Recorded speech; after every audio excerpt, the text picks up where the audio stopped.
In early 2020, when nobody understood what COVID was, we all voluntarily closed our churches. We kept going with our preaching service, and some people actually thought we had people there, but we didn't. But probably more importantly is what happened after that when we opened back up. This church began a journey that would fatigue almost anyone with all the activities and opportunities that came. And I want to praise the Lord that God's given us a spirit, not of fear, but of power, of love, and a sound mind. And what you're going to be looking at is kind of a condensed version of what's gone on over the last 20 months during COVID. El Salvador has lots of needs, and our church has been working together to put stuff in a container to ship it down to them. Not just anything, but things that could be of great use to them. It's been a great community project. Many of the church family members have pulled together, as well as people from the community, to make this happen. Praise the Lord, we have shipped 2 containers so far. June of 2020 was a neat opportunity. We had a camp meeting called Forward to the Finish. And it's not just so much that we did it virtually, but we actually opened the church.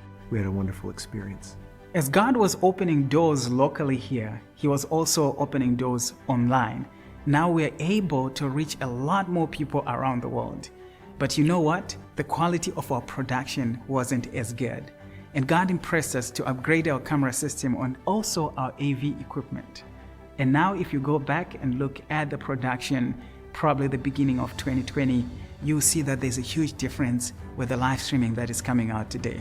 May God continue to bless the media ministry from here at Village Seventh-day Adventist Church. During COVID, our church school has embraced the concept of outdoor education, and we've taken 2 trips to the Minnesota Northwoods to a place called the Boundary Waters, a true wilderness adventure that builds courage, character, and confidence in our kids. And you know what? It was a wonderful experience, each of them. You know, in the Great Commission, Jesus said, "Go ye therefore." He said, "All power is given unto me in heaven and earth." And one of the places we decided to go in the midst of COVID was the Amazon jungle. And friends, what a blessing it was. Because this church was stepping out in faith, down there, meeting together, we went, we did evangelism, and a church was born.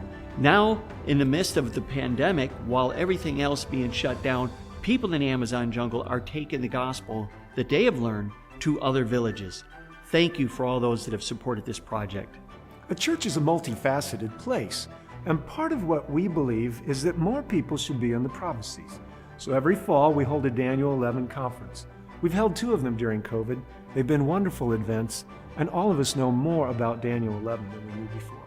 11 months into the pandemic, our church leaders decided we needed to do something more to provide medical opportunities for individuals, utilizing our health message. So one of the things we needed to do, we needed to create showers so that we could have hydrotherapy and teach people how to do contrast showers. And so we took some time, we took some energy, and we pulled different people together, and we made it happen. And what a blessing it was to our Immersion program. Group travel can be a little bit dicey during a pandemic, but with some proper protocols and knowing that you're inside God's will, you can and you should still go forward. In keeping with our new outdoor education theme, we decided to take advantage of the smallness of our School of Education, and we took our 7th graders to the Florida Keys, where we had the most amazing encounter with the Creator and His creation. As we continue to observe the lighting in our parking lot, we decided that it was very important to help our seniors, for the benefit of our seniors, as well as when we have evening events and towards the winter part of the year, to get more lighting in. So we decided to team up together, work hard, and make this happen. And now, praise the Lord, we have a very well lit parking lot. Bible prophecy is in the DNA of Seventh-day Adventists, and it was a real blessing to have Tim Rosenberg here for 12 nights, sharing with us his understanding of the gospel found in the prophecies and drawing many hearts to Jesus through our solid historic beliefs. In the month of February and also in the month of November, we ran a health immersion program. This is a program whereby we turn our church into a lifestyle center. Some of you might know it as a sanitarium. We took in guests and trained them on how to live a healthy lifestyle. We gave them treatments, hydrotherapy, and also a therapeutic diet. And the results were incredible. Along with that, we also ran a training program. We took in trainees to learn medical missionary work in order for them to use the right arm of the gospel in bringing people to Christ. Slowly, our reliance upon the Bible and our Protestant heritage has been slipping away from us as a country. As a result, we have questions that are so deeply woven into people's identities that we felt compelled that we should talk, what does the issues of the LGBTQ community look like through the lens of the Bible? It was a redemptive moment, but also a moment of truth. In the month of July 2021, we ran a vocational Bible school, commonly known as VBS. The theme was the great physician, Christ as a physician.